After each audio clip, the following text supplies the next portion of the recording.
Hey, what is up everybody? This is Steve Breach coming to you here today. I apologize. This is going to be the Wwe Summerslam preview for 2017. Outside, it feels pretty darn good. It actually feels better than inside the house does, so I have the back door open, bringing in the Delta breeze into the house. So, unfortunately, the neighbor's dog won't shut up. So, you're going to hear the neighbor's dog every once in a while, just to make sure that I do not pass out from heat exhaustion inside the house.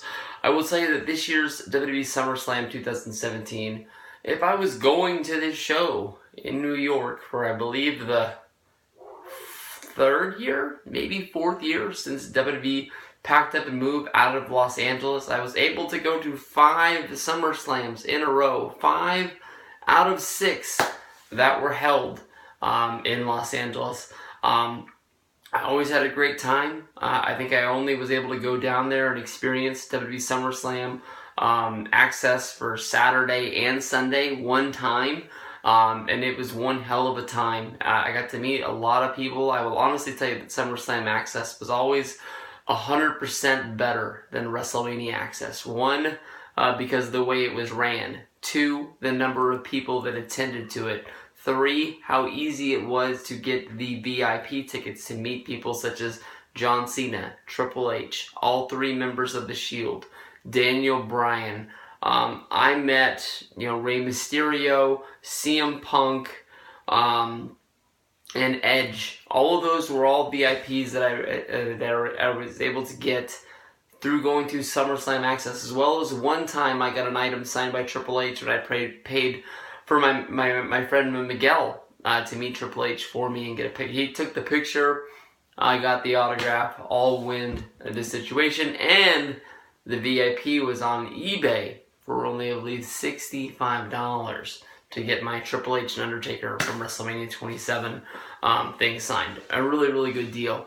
SummerSlam was always great to me.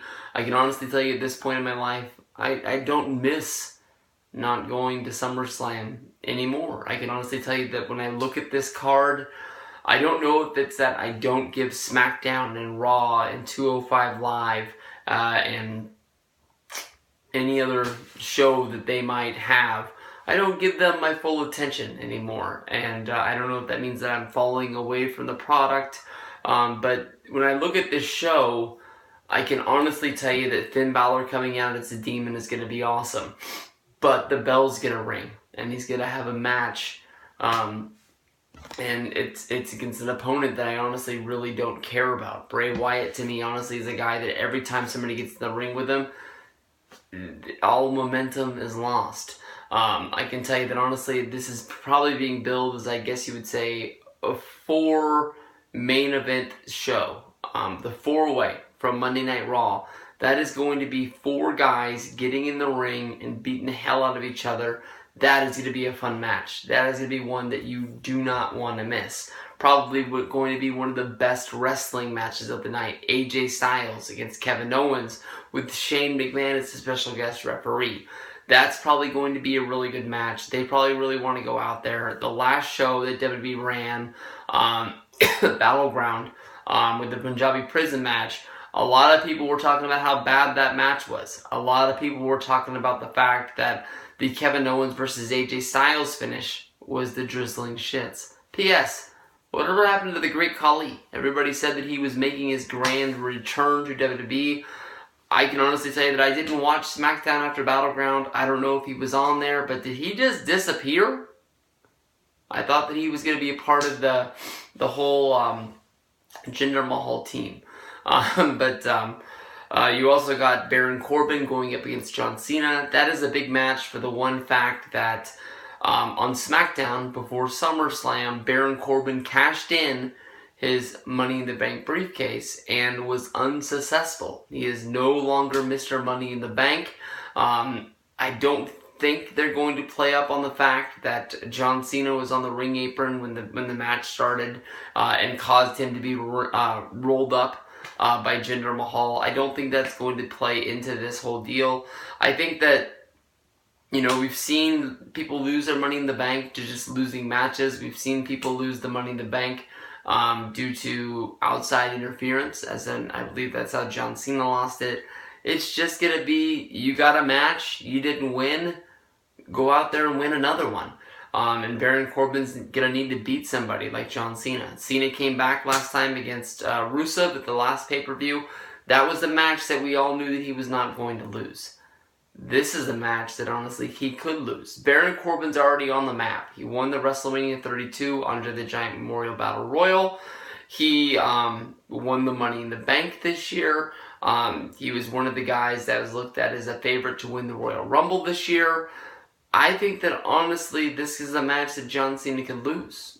Baron Corbin can get a win here, and that could be a big feather in his hat. But then again, at big shows like WrestleMania, big shows like SummerSlam, Big John might be the guy who shows up and just says, that doesn't work for me, brother. The good old Hulk Hogan talk. And it's not going to put him over. A lot of people think that Bray Wyatt lost a lot of steam and isn't really where he was supposed to be because of the reason that he lost at WrestleMania 30. That one match could have made or break the guy. He could have gone out and lost 5 or 6 matches in a row, but he didn't. And I talk about that all the fucking time. And it's coming up on 3 to 4 years after WrestleMania 30. Also is going to be the WWE Championship match. Jinder Mahal going against Nakamura.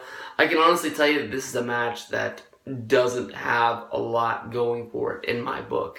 A lot of people are big Shinsuke fans, think that Nakamura is going to be the next big thing for WWE, that he's going to be the new John Cena, the guy that is going to be pushed as the face of the company, that is something different, something that you're not used to seeing in WWE. That is why they went out and they got this guy from New Japan Wrestling to come over. I don't think they're going to let him win the championship in his first time. I know that in my mind, Jinder Mahal isn't the best champion. There's lots of talk about people letting him have the championship to help get them over in the country of India.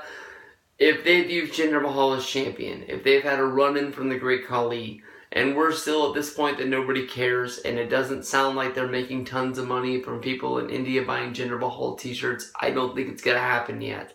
But that doesn't mean to me that I think that Shinsuke is going to win. I mean, the Singh brothers are out there. The Great Khali's hanging out there in the woods.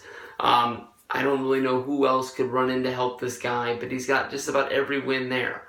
This is either going to be a straight-up squash match where Shinsuke wins this belt in under 2 minutes, or Mahal's going to walk out, even if it's going to be a lame finish of not getting it done. So, this is the show. You've got a few other matches. Orton versus Rusev. You've got Big Show versus Kaz. Bliss versus Banks. Tozawa versus Neville. If Tozawa versus Neville is a match that I get to see and it's not on the pre-show, I think that's going to be a fun match. But if they hide it on the pre-show, it's going to be just like Neville versus Austin Aries from WrestleMania. It was on the pre-show. Did it really happen? Did it really matter? So, in my mind, I don't think this is going to be the biggest SummerSlam of all time. I don't think it's going to be the best SummerSlam of all time. It'll be a fun time to sit down on your couch, grab some pizza, grab some beer, get some Coke, cola, and, enjoy some wrestling. That's what it's going to be. A night of fun. So, kick back, have some fun. I'm going to talk about all of the matches that I can in depth. There's going to be a few of them that honestly don't get them, but I don't think that you guys are going to miss them. But WWE SummerSlam 2017, going to be a good show.